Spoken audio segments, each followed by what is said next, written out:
Hey again everybody, Cidious StarCraft here for another StarCraft 2 commentary. Bottom left we actually have here Joe playing as the red Protoss. And going up against me, the blue Protoss in the top right corner. Protoss versus Protoss, as you can see. Let's go ahead and get that up there so you can see names and the supply count and whatnot. Also harvest count, as you can see, it should be identical, 7 each. And if you look at our builds, they're almost identical. Actually, our probes are probably right on the money there. APM for everybody, I'm about 120. He's about 28. No big deal. Again, the APM is not a direct depiction of skill. As you'll find out in this match, it's a back and forth game. I wanted to cast it not only because I was playing against my buddy Joe here, but it ends up being a really good match. Back and forth throughout, and you know, when you think one person won, it's really not the case. We come back and counter and all that whatnot.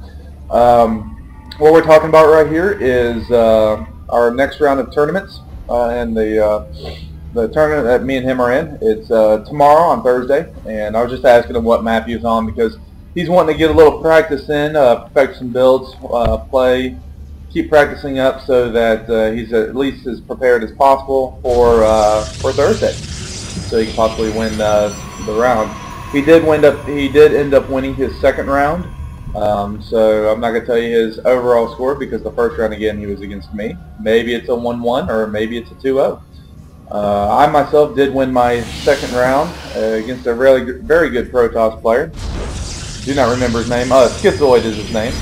It was a pretty good matchup, and I ended up going 2-0 against him. I'm not going to be able to, like I've said, unfortunately, cast those games.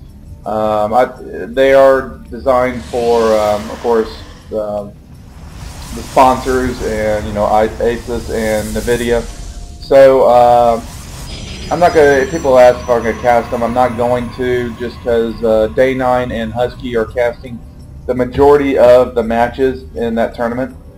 So if they don't end up casting a lot of my games and the tournament ends up ending, or I'm out of the tournament, something like that nature, and at that point it's okay to cast them, I will probably drop a few videos at that point because some of them have been very good games so far. So I've enjoyed the tournament. Look forward to more of it. It's just a prelim round at the moment, as you can imagine, but it's fun. It's, you know, get used to the tournament scene and to hopefully one day just, you know, do that more frequently, as, you know, for whatever reason. Now our probe, I do have him queued up going all over the place, but he did get caught at that particular location. And I'm going to decide to send him back home just because I don't want to take a chance of losing an early probe there. Harvester count, I'm a little bit ahead at 22 and 21. I've been using my Chrono Boost on my Nexus. He's actually been using it on his Warp Gate technology and on his Gateway here. So I'm going more of an economic route, and he's going more of an army there.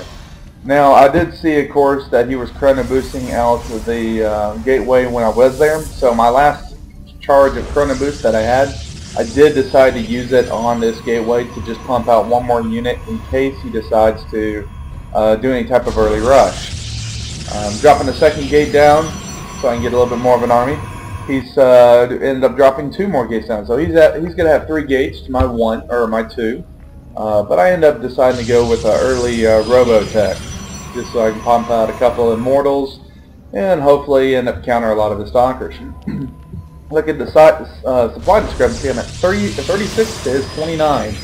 It's again mostly because of the Harvester, but a couple of that is because I Chrono Boosted the last couple out of my gateways here. His warp gate technology is close to being finished. Mine isn't remotely even going there. I've noticed a lot of times on PvP, yeah, you can spend the time and Chrono Boost your warp gate technology, and if you're going to do an early attack, it's beneficial to do that. You can put a pylon down and resupply. But for the most part, I'd rather spend my Chrono Boost on building a little bit of army off the start and to building a little bit better econ, so I'm not you know, too far behind there. And what I'm doing right now is just putting a little early pressure on. I do end up seeing, of course, that the Robo facility did drop down, so he has 3 gates in the Robo. I have my Robo already finished, and it's working on getting a Chrono Boosted Immortal out. At the same time, he's going to get an Immortal and a couple of observers out. So he's going to try to get as much vision of the map as possible. And if you look at during that little engagement, yeah, I lost a unit there. But we're sitting both at about 100 resources lost. And he was able to catch up on the supply there. So harvest count identical, 28 to 28, which is really good. As you can see, we both have all of our gas mining and saturated up here on the mineral line. You can plug it online. And it looks like we're going, for the most part, exact same builds. I'm going to drop down 2 more gates here, because I know he's got the 3 gate. And I'm working on my robotics facility here, trying to get a couple more immortals. And I'm chrono boosting the hell out of that, just because, you know, I want to get another army out so I can push forward here, hopefully in a minute. Now he is actually the first one to get an observer out. I neglect to get observers out early in this game, as I usually do. Playing Protoss, it's almost a must-have to have, you know, observers. And so I wasn't able to get that. But if you look at here, now his supply count is actually gone ahead of mine. Partially because he's got the 3 gates here. And partially too is I'm going to move in a little bit and I'm going to drop my expansion. So I'm going to try to put a little early pressure on, trying to make him think that I'm not really going to sit back, and at the same time I'm going to get an expansion here. Although he does see the timing of the expansion because he does an observer up here. But here we go, it's battle. I do end up dropping some force fields down to block off most of his zealots here. But I do end up coming in and getting in there, and of course, as you can see, he's got a pylon here, so he's able to walk units in. So I'm going to back out, just because there's almost no way I'd be able to continue to push that, especially since not only does he have a much harder army, I'm playing on his field, and he can easily warp more units in, especially if he decides to use chrono boost on his warp gates and push me forward in that way. The Nexi are almost identical. I'm actually probably about 2 seconds, if not, it's probably about only 2 seconds ahead of him when it comes to dropping. For the most part, this map has been pretty even. I mean, we've been playing almost identical the entire time, and but I end up going for robotics bay a little sooner than he does. He hasn't even dropped it down, so I'm going to have Colossus advantage. I'm currently behind on the supply by 6. Which only 2 of those are harvesters. Or I'm actually ahead on harvesters, so he's got a bigger army. I'm 3 ahead on harvesters, and he's at a higher supply. So my robot facility did finish. I'm going to get 1 more immortal out as I'm going around scouting with my observer. Again, vision and knowing what your opponent is doing is vital. Usually I get an observer out a little sooner than this, but I was trying to be a little more economic, pump out a few more harvesters before I ended up having to spend the money on getting an observer. As you can see, he's actually going for a Twilight Council. Could possibly see some charge loss or some blink action. And dropping 2 more gateways, which is great. He's got this other expansion up and going. Not fully saturated yet, but enough that he can probably fund off of all these gateways. He's got a total of 5 at this point. I'm sitting on 4 with 1 robo. He's sitting on 5 with 1 robo as well.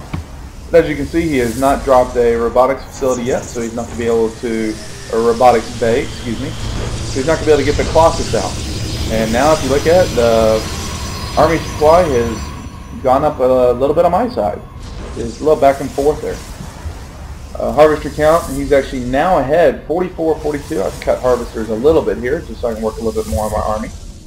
And but the supply count is staying roughly about the same. Of course, working on Thermal Lance for my Colossus, a must-have for any Protoss player. And he's working on Charge. Charge lots are very good, especially against Stalkers.